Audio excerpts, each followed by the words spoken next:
आप सभी प्रभु प्रेमियों को मेरा प्यार भरा राधे राधे। इस वीडियो में हम चर्चा करेंगे एकादशी, श्रावण मास के शुक्ल पक्ष की एकादशी के संदर्भ में।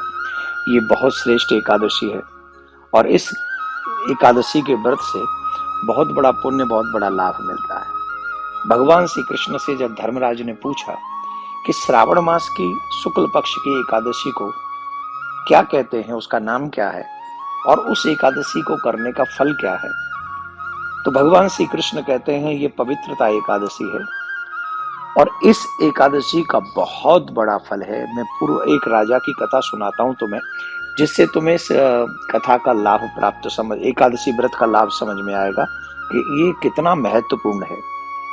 पूर्व समय में एक राजा महीपति राज्य किया करता था, जो वाकई बहुत धर्मात्मा था, धर्मपरायण था, सारे अच्छे कार्य वो किया करता था।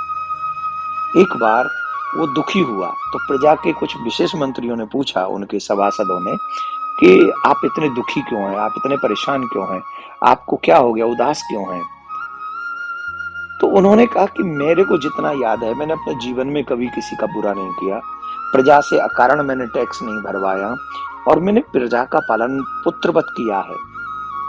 जैसे पुत्र का पालन करते हैं वैसे मैंने प्रजा का पालन किया है। ये सब मैंने धर्म अनुसार किया है, पर मुझे नहीं पता कि मेरे जीवन में एक दुख है और वो दुख ये है कि मेरे घर में अभी तक पुत्र क्यों नहीं है, और पुत्र न होने के कारण मेरे को बहुत दुख होता है। तब कुछ विद्वानों ने, ब्राह्मणों ने कहा कि आप चिंता मत कीजिए, हम आपके इस दुख का निवारण करने का प्रयास करेंगे। तो उस समय कुछ संत विद्वान ब्राह्मण वन में गए किसी ऐसे श्रेष्ठ संत को ढूंढने के लिए जो उस कष्ट का निवारण कर सके। तो सब लोग ढूंढते ढूंढते लोमस ऋषि के आश्रम में पहुंचे और लोमस ऋषि से कहा कि प्रभु ऐसे ऐसे हमारे राजा को दुख है।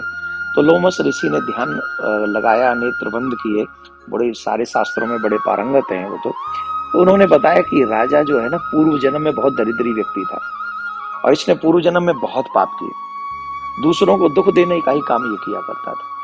लेकिन एक बार क्या हुआ कि इसने, क्योंकि खाने को कुछ था नहीं इसके पास में, तो इसने एकादशी के दिन इसे कुछ खाने को नहीं मिला था, तो अनजाने में ये एकादशी का व्रत रह गया। द्वादशी के दिन ये भूखा प्यासा जंगल में भटक रहा था, तो जल पीने के लिए सरोवर पे गया और सरोवर पे जब ये जल पीने के लिए गया तो वहां गाय भी आई हुई थी। गाय जो आई थी वो गर्भवती थी और वहां जल पीना चाह रही थी, पर जब वो जल पीने लगा तो इसने उस गाय को भगा दिया वहां से। तो उसका एक और बछड़ा था जो उसे बिछड़ गया था। इससे एक पाप हो गया कि इसने गाय को बछड़े से दूर कर दिया था, जिसके कारण पहला ये अनजाने में एकादशी का व्रत रहा, तो उसके कारण तो ये राजा बन गया। अनजाने में एकादशी व्रत किया तो वो राजा बन गया, लेकिन जानबूझकर इसने उस गाय को बछड़े से दूर कर दिया, इसलिए इसके जीवन में पुत्र नहीं। तुम लोग मिलकर श्रावण मास के शुक्ल पक्ष की एकादशी, जिसे पवित्रा एकादशी कहते हैं, अगर तुम इसका व्रत करोगे तो निश्चित तौर पर और पूरा फल दोगे इस राजा को, तो इनको पुत्र हो जाएगा। और ऐसा ही हुआ, उन्होंने वो व्रत किया और उन्होंने सारा संकल्प करके फल राजा को दे दिया। ठीक 9 महीने बाद राजा के घर में एक बहुत सुंदर पुत्र हुआ, जिसके बाद इस एकादशी का नाम पुत्रदा एकादशी भी हो गया। इस एकादशी के विषय में आप ये समझ लीजिए कितना बड़ा इसका फल है। जाने अनजाने में भी व्रत किया तो वो व्यक्ति जो दरिद्र था, पापी था, अनेक प्रकार के दुष्ट कर्म करता था, वो राजा बन गया और फिर उस व्रत को किया तो पुत्र भी हो गया। कहते हैं जो व्यक्ति इसे जानबूझकर रखता है, नियम का पालन करता है, रात्रि जागरण करता है और ब्रह्मचर्य का पालन करता है, वो व्यक्ति निश्चित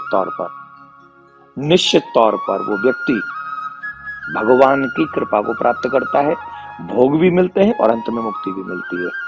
तो 16 तारीख को हम एकादशी का व्रत करेंगे और पारायण समय जो रहेगा वो 17 तारीख को रहेगा।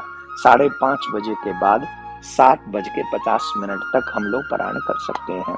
तो आप सबसे मेरा निवेदन है, अपने बच्चों को अभी से, जो 7, 8, 9 साल के हो गए, उनको अभी से एकादशी व्रत कराने का प्रयास किया करें और आप जो स्वस्थ हैं वो सभी एकादशी का व्रत रखा करें। प्रिया कांजू आपकी मनोकामना पूर्ण करें, आपसे ये प्रार्थना करता हूँ। राधे राधे।